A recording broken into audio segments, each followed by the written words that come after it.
Bon matin tout le monde, bienvenue dans On jase de chasse, de pêche, de plein air avec moi-même, Steph Monette. J'espère que vous allez bien. J'espère que vous passez des belles vacances, un bon week-end. Un matin, c'est très pluvieux et ça a brassé parce que j'ai pas eu connaissance de ça. Je me suis endormi puis j'ai très bien dormi. Et à matin, je m'en vais sur le balcon, puis tout est viré en envers. Le vent, tabarouette, puis beding badang. Pour nous autres, ben quand ça arrive, ça veut dire qu'après-midi, on va aller faire le tour des clôtures, puis on va aller voir s'il n'y a pas des arbres de tomber ces clôtures. Puis, tu sais, l'entretien de la terre, ça nous demande normalement tous les 2 jours, 3 jours, on fait le tour des clôtures pour vérifier s'il n'y a pas d'arbres de tomber. On a quand même 5800 quelques poteaux qu'il faut entretenir, puis vérifier les clôtures, puis voir comment est-ce que c'est. Fait que on va aller voir ça. Souvent, Yann met des vidéos là-dessus. C'est Yann qui fait ça à cette heure. Fait que Yann part, puis il fait le tour avec la scie mécanique, puis il va voir comment est-ce que c'est. Puis quand c'est rendu un peu trop extrême, ben c'est toute l'équipe qui se déplace, puis qui va aider, puis qui va arranger les clôtures pour garder nos chevreuils. De quoi qu'on parle le matin? Hey, hier, je suis allé, j'ai prospecté le matin. Le matin de bonne heure, je suis rentré dans le bois. Puis après ça, quand je suis arrivé à la maison, ma blonde m'a demandé d'aller faire des commissions. Fait que je vais vous dire où est-ce que je suis allé hier. Puis j'ai de quoi de pas pire à vous parler. On va parler des tentes de chasse, on va parler des couteaux de chasse, on va parler plein de sujets, bien des questions que vous m'avez posées. Je vais revenir un peu sur l'émission d'hier. Puis on parlait de munitions. Donc, ça va être ça, on jase de ce matin. Mais avant tout, je dois vous mettre sur pause parce que en lisant mes questions, je m'aperçois que j'ai oublié de quoi. Fait que je m'en vais le chercher puis je vous reviens. Bon, me revoilà. Le temps que je fasse le tour de mes sacs puis de trouver ce que ça prenait là, pour... parce que j'ai Jeff qui m'a demandé de... c'est-tu Jeff? Non, Marc m'a demandé de reparler des couteaux de chasse. Fait que je vais vous revenir avec ça ce matin. Donc, hier... Je suis allé, quand je suis sorti du bois, ma blonde a dit j'aurais des commissions à faire. Ben, j'ai dit, ça donne bien. Moi, avec, j'ai une petite nécessité aiguë, Minou. Fait que, on a parti. Puis, Caroline, où est-ce qu'elle voulait aller? Elle voulait aller elle voulait aller en ville. Fait qu'on est parti, puis au lieu de descendre sur le côté d'Ottawa, on est descendu sur le côté de Montréal. Puis, on est allé faire un tour directement dans la ville. Fait le tour des commissions avec ma blonde, ce qu'elle avait besoin, mais... Colin, tant qu'à être en ville, tout aussi bien d'arrêter puis faire un tour dans pas une coupe de boutique, dans une boutique. Pour moi, c'est une institution, hein, c'est la place à Montréal. Quand tu vas à Montréal, il faut que tu arrêtes là, il faut que tu ailles voir qu'est-ce que ça a l'air, puis tu pas une nécessité aiguë en tabarouette quand tu vas là. On est arrêté chez la quincaillerie Dante. Si ceux qui connaissent pas Dante, Rudy, qui est le propriétaire du débarquement. Ben, le propriétaire. Premièrement, c'est une compagnie familiale. OK? C'est un magasin familial. Ils sont là depuis 1956.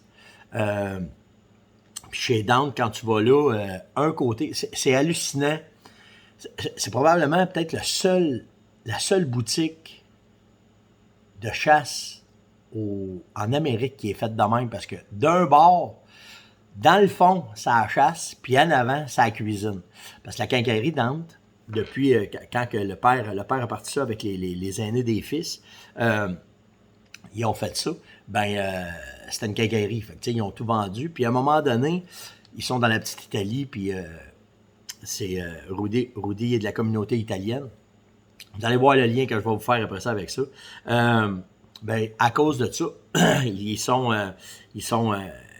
le magasin est dans la petite Italie. Puis les frères, avec le père, quand ils vendaient tout ce qu'il y a dans une quincaillerie, parce que là, on retourne début des années 60, ils vendaient à peu près n'importe quoi, mais la communauté italienne, quand tu viens de l'Italie, la chasse, ça fait partie de ta culture, comme un peu nous autres, on a au Québec. Fait que les frères se sont dit, tabarouette, en parlant avec le père, on devrait se mettre à vendre des armes, tu sais. Puis Rudy, hier, qui me parlait de ça, il me disait, mon frère, il partait, il allait au coin de la rue, il allait dans une autre boutique de chasse et pêche, il achetait un gun, mettons, tu sais, dans ce temps-là, c'était pas le même prix qu'aujourd'hui, mais tu sais, il achetait un gun 105 piastres, 105 piastres qu'il me dit.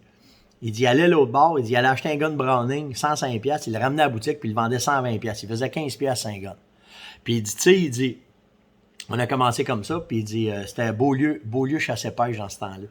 Puis moi, j'ai connu ça, j'étais flou. Mon père m'a ramené ça, j'étais flou, vraiment flou. Puis quand à un moment donné, le propriétaire, M. Beaulieu, il voulait rentrer le frère Arroudi, il dit, qu'est-ce que tu fais? Ben, il dit, je vends ça dans ma quincaillerie.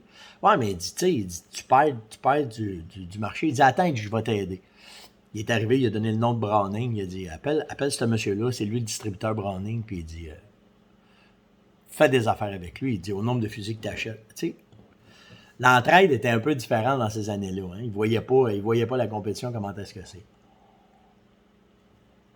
Fait que, puis à partir de là, mais la famille a investi dans ce département-là. Puis pour devenir aujourd'hui, sans aucun doute, dans les top 10 magasins d'armes au Canada, ben Quincaillerie Dante se classe là-dedans. Puis l'autre côté, qui est la cuisine, c'est ça qui est bon quand tu vas là, parce que tu pognes ta blonde, elle peut pas dire que tu peux pas aller là, parce que l'autre bord, c'est tout du stock de cuisine. Ceux qui connaissent pas Elena, puis ceux qui connaissent la sœur Arroudi, puis son neveu, vous le connaissez, c'est sûr, c'est Stefano. C'est Stefano Faita qu'on voit partout, là. OK, Steph, il fait des émissions de cuisine, il a parti sa chaîne de distribution, il fait des sauces, les boulettes, je vous le dis, là, les boulettes de viande de Stefano, là. Tu fais une sauce à spag, tu achètes les boulettes de viande, tu mets ça dans ta sauce à spag, c'est winner fois 1000, tu sais. Puis, fait que, tu sais, quand tu rentres dans chez Dante, il y a tout ça. Puis, je vous le dis, là, au pied carré, le magasin, il est rentable. Parce que c'est comme ça. T'as pas assez d'yeux pour tout voir quand tu vas là. Puis, fait que là, je m'en vais là-bas. Puis, tu sais, Rudy, il me connaît depuis que je suis petit garçon. Là, tu sais, depuis que je suis flou. Fait que, il connaît mon père, il connaît ma famille. Puis, tu sais, il est déjà venu à la maison. Puis, tu sais, fait que c'est une bonne connaissance de la famille. Fait que là, on a jasé de mille et une affaires parce qu'on s'était pas vu depuis le COVID. Puis là, je dis, tant qu'à être là, j'aurais besoin des dailles pour reloader mes guns, j'aurais besoin de boulets, j'aurais besoin de poudre, puis j'aurais besoin de munitions, tu sais. Lui, il en a. Mais pas comme d'habitude. Puis je vous dis, si Dante a pas... Et je veux pas dire qu'il est limité parce que... Regarde, on va vous donner une idée, OK? J'ai parlé avec Yuri, qui est son armurier, que je connais très bien aussi. Puis en jasant avec Yuri, j'ai dit, ça a l'air de quoi tes approvisionnements? Tu sais, donne-moi donc une idée, voir comment est-ce que c'est. Il dit, Steph, il dit, on a tout. Mais il dit, c'est comme si quand tu rentres dans le magasin, on était rendu à la fin septembre. Et tabarouette, j'étais-tu sérieux? Parce qu'oubliez pas que la majorité des ventes, des grosses ventes se font en août jusqu'à mi-septembre, OK? Dans les boutiques, parce qu'après ça, c'est la chasse à l'orignal qui commence un peu partout. Fait que j'étais sûr. Ouais, il dit, c'est comme si on était rendu à la fin septembre. Fait qu'il dit, il y en a, on a. Mais il dit, pas plus comme on en avait avant. Puis il dit, tu sais, il dit, nous autres, il dit, on a des contacts. Fait qu'il dit, tu sais, ils ont du stock. Fait que, tu sais, naturellement, quand tu vas chez Dante, il est représentant Beretta, Stoeger, Stoeger, c'est la compagnie de distribution, mais tu sais, Beretta, Sacco, Tika, Frankie, il y a tout, là, OK, on s'entend. Mais tu sais, vu que Rudy est de la communauté italienne, Beretta, puis tu sais, moi, je suis avec Beretta aussi, fait que tu sais, on a encore plus, puis pensez pas de trouver des produits de la Fermonette là, il n'y a pas de place pour mettre mes produits là. C'est fou, hein? Lui, sa spécialité, c'est un vendeur d'armes. C'est ça, sa spécialité. Tu vas avoir plein d'affaires connexes, là, les télescopes, les montures, tu vas avoir les munitions, tu vas voir ce que c'est. Mais là, moi, ça faisait... Une des raisons pourquoi je voulais aller là, c'est que ça faisait une semaine que j'avais fait le tour de la majorité des boutiques au Québec, puis des balles de 300 WSM, j'en avais pas trouvé. Quand je suis arrivé chez Rudy, j'ai dit à Yuri, j'ai dit, montre-moi donc ce que tu as comme balle de 300 WSM. Il m'a sorti 5-6 boîtes de ce qu'il y avait de dispo. Il n'y avait pas tous les boulets. Il n'y avait pas tout comme normalement. Par contre, j'ai trouvé ça. Fait que je me suis pris... J'ai passé proche de toutes les acheter, puis en fin de compte, avec ce que j'ai comme munitions ici, puis ce que j'ai avec ça, je vais être correct pour faire ma chasse. Mais en 300 WSM, lui, il y en avait. Fait que j'ai acheté quelques boîtes de balles de 300 WSM, puis, tu sais, là, au moins, c'est mon over. C'est au cas où qu'il arriverait de quoi, bon, au moins, j'ai des balles de plus. Mais si vous cherchez des munitions, c'est la place. OK? Il en restait, là, j'ai vu, là, tous les calibres, ils les avaient pas mal toutes, mais pas avec un choix de fou comme on avait avant. Pensez que c'est comme si toute la gang de chasseurs avait passé, puis que là, tu arrives au mois de septembre, c'est ce qui reste. Fait que... Puis, naturellement, ben, ma blonde en a profité pour acheter la nouvelle huile d'olive à Stefano. On a mangé hier. Checkez bien ça. C'était tout planifié, mon affaire. Airloose time, full airloose hier. On est allé magasiner, est arrivé chez Dante, est allé dans le département de cuisine. Moi, je suis allé jaser avec Rudy et la gang, checker mes affaires, fait mes achats, blablabla. Ma blonde n'a rien dit. Ah, j'ai trouvé une couple de petites affaires, pas de problème, mon amour. Elle avait qu'à poigner une nécessité aiguë quand elle est rentrée là. Fait qu'elle achète l'huile d'olive. Fait qu'on part, puis quand t'es chez Dante, les deux autres coins de rue à Montréal, de l'autre côté, il y a deux restaurants. Il y a Impasto, je me semble que c'est ça, Impasto, puis il y a Gemma. Gemma, je le connaissais, j'étais déjà allé manger là, puis les deux restaurants appartiennent à Stefano, si je ne me trompe pas. Bon, ouais, en tout cas, Gemma, oui, les deux, c'est ça, oui, je suis correct, là. Les deux restaurants appartiennent à Stefano, fait que j'ai ma blonde, on portait du stock dans le truck, attendu qu'on ait dîner là, on était là sur le du dîner. Ben oui. Ting ting, Airloose qui rembarque. Fait que, on mange dehors sur une terrasse, on mange... moi, j'ai mangé des boulettes de viande, des polpetta. C'est hallucinant comment c'est bon, là. C'est vraiment... C'est de l'italien, mais juste une coche au-dessus, là. Tu sais, vraiment, là, c'est des recettes maison, puis Stefano, Elena. Pour vous montrer comment ça va loin, Dante avec nous autres. Caroline, quand que je restais proche de Montréal, ma blonde avait été suivre des cours de cuisine. Puis les cours de cuisine étaient donnés par Elena, la sœur de Rudy. Fait qu'en tout cas, on mange. Caroline se prend de quoi avec du fromage, un mozzarella. C'était-tu mozzarella? En tout cas, elle se prend un super repas. Moi aussi, je prends les polpetta. Puis là, en mangeant, j'avais là, je vais manger quoi pour souper, tu sais, parce que là, il faut redescendre, on va remonter à la maison. Ah, je sais pas. On se commande 2 pizzas. Pogne les 2 pizzas de là, on va manger ça ce soir à la maison. Commande 2 pizzas. Vous voyez l'air lousse, comment ça a bien été hier. Puis, justement, l'huile d'olive, c'est pour ça que, vu qu'à la Caroline, elle l'avait, on a rajouté l'huile d'olive avec un peu de roquette par-dessus les pizzas, puis on a mis ça avec. C'était divin hier. Une journée divine hier. Fait que, si vous avez la chance, puis, tu sais, tu parles d'un magasin 1956. Son père, ses frères, parce que les frères de Rudy sont plus vieux, puis Rudy, après ça, qui a repris ça. Puis, je vais vous dire ça de même, OK? C'est une institution. C'est comme aller faire le tour. Tu t'en vas à Montréal, mettons, puis tu dis, il faut que j'aille voir la cathédrale Notre-Dame, il faut que j'aille dans le Vieux-Montréal. Ben, si t'aimes la chasse, va faire un tour chez Dante. Va voir ça. Les murs sont tapissés de photos. Maurice Richard allait là. Tu sais, tous les plus grands allaient là. Tu sais, tout le monde qui va à Montréal connaît Dante, en tout cas, la majorité. Fait que, tu sais, si vous planifiez des vacances, allez faire un tour, allez voir ça. Un petit, vous allez pogner une nécessité aiguë, c'est sûr. Puis tout ce que vous pensez normalement, Rudy, là. Tu sais, quand j'ai acheté, il y a bien longtemps, là, ça m'a parlé quand même de Dante matin. Quand j'ai acheté ma première saco, je l'ai acheté là. Puis quand j'ai parlé à Rudy, quand j'avais appelé Rudy, je disais, hey Rudy, je veux avoir, il n'y en avait pas nulle part. Je veux avoir une Finlight 300 WSM, telle affaire, telle couleur, telle monture. Donne-moi une minute, Steph. Il revient, nettoie. Comment ça, t'en as toi? Il n'y en a pas au Canada. Ah, moi, j'en ai. Viens-t'en. Fait que, tu sais, j'étais allé là. Fait que, tu sais, si vous cherchez de quoi vraiment précis, puis tu sais, la spécialité, au-delà des carabines de chasse, c'est bien sûr les fusils. On s'est mis à parler de Beretta hier, puis des fusils Beretta. Puis tu sais, Rudy, là, je vous le dis, là, c'est un méchant tireur. OK, il est chassé partout, il est allé en Argentine, il a fait plein de chasses. Fait que, vous parlez des gars qui ont de la boîte en dessous des bottines, puis tout le monde en arrière du comptoir sont tous pareils. Puis la majorité des gars qui sont là, que ce soit Aldo, que ce soit Yuri, que ce soit Rudy, ben tu sais, c'est tous des gars, ça fait au-delà de 20 ans qu'ils travaillent pour lui. Fait que tu sais, les gars, ils en ont vu, ils savent comment est-ce que c'est. Puis, fait que c'est pour ça que je vous dis, c'est vraiment une institution quand vous allez là. Si t'aimes la cuisine, ben tu débarques l'autre bord, puis il n'y a pas nécessitite aiguë qui va arriver, c'est sûr et certain. Mais vraiment, allez voir ça. Tu sais, c'est typique. Puis, tu sais, moi, dans ma vie, j'ai rencontré plein de personnes, tu sais, qui ont marqué l'histoire de la chasse puis de la pêche.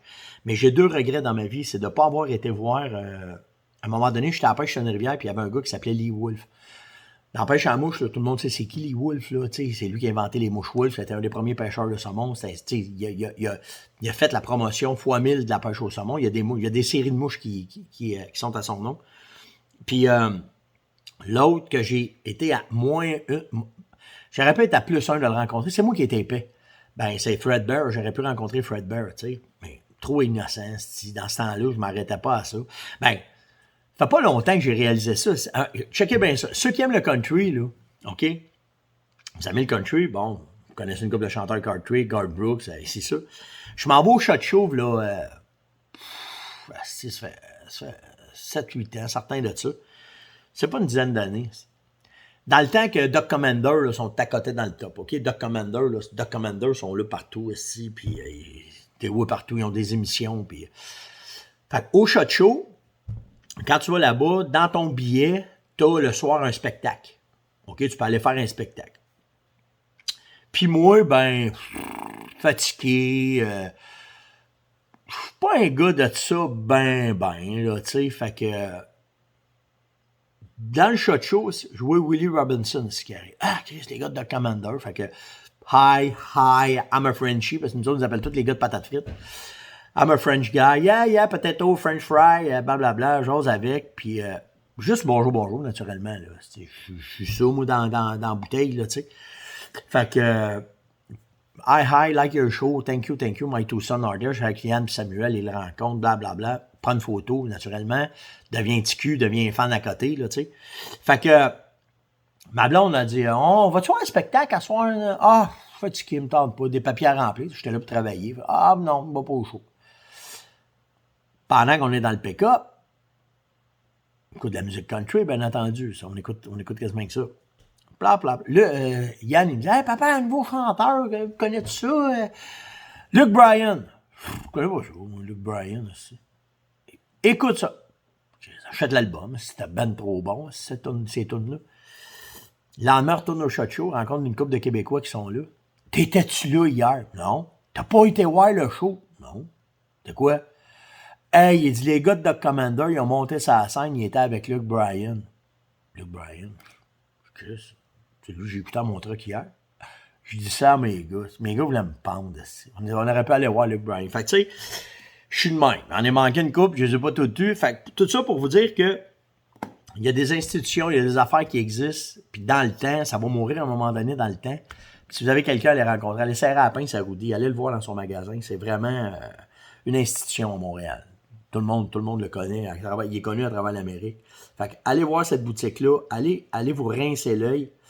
De faire une coupe de petits achats. Mais tu sais, les couteaux, c'est tout du stock de qualité. Là. Il y a rien. C'est tellement petit qu'il n'y a pas le choix. Il ne peut pas avoir 50 sortes de choses.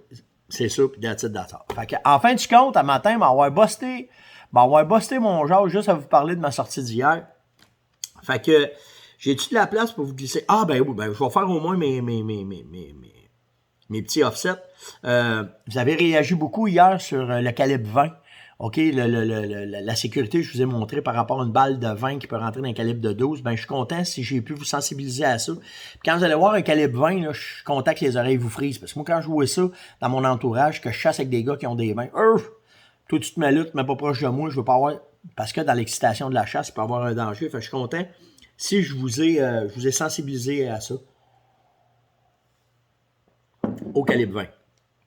Par rapport au calibre 12, en tout cas, si vous n'avez pas vu, si vous savez pas de quoi je parle, allez voir la vidéo d'hier de On Jase, vous allez voir de quoi que je parle. Marco m'a demandé, Steph, t'as-tu,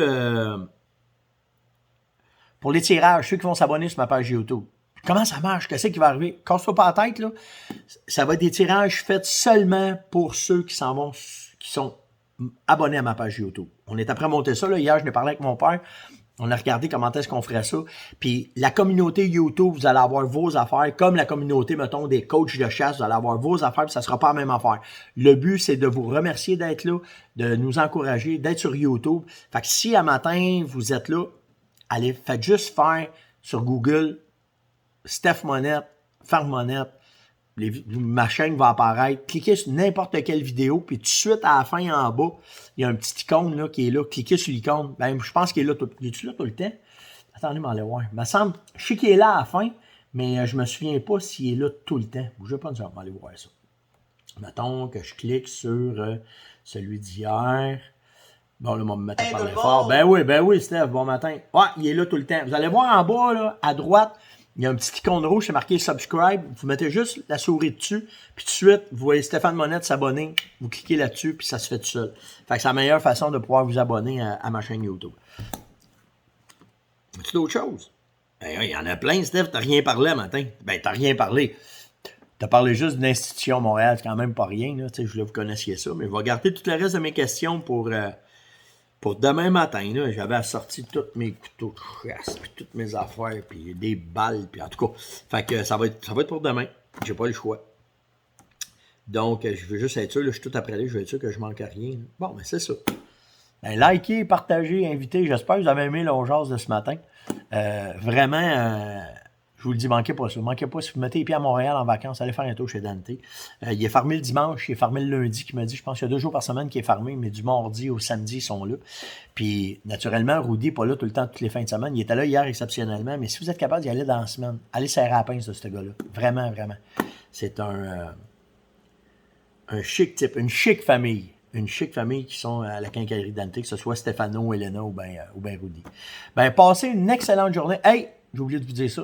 Likez. C'est le temps. J'en parle pas trop, mais je ne veux pas vous écœurer avec ça, mais c'est important pour nous autres. Fait que likez en bas. Partagez. Invitez des gens et surtout quand commentez. Dites-moi, vous demander ça. Qui est déjà allé chez Dante? Qui a déjà mis les pieds dans cette boutique-là? Je suis juste curieux de voir à travers la province. Puis si vous êtes jamais allé, dites-moi aussi. Hey, non, Steph, je suis jamais allé là.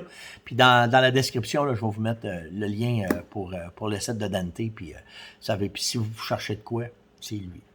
Dans le saco, il les a toutes. Les S20, il y en a. Ceux qui n'en ont pas, il y a tous les modèles en plus. Il y a ceux serracotés, pas serracotés, en tout cas.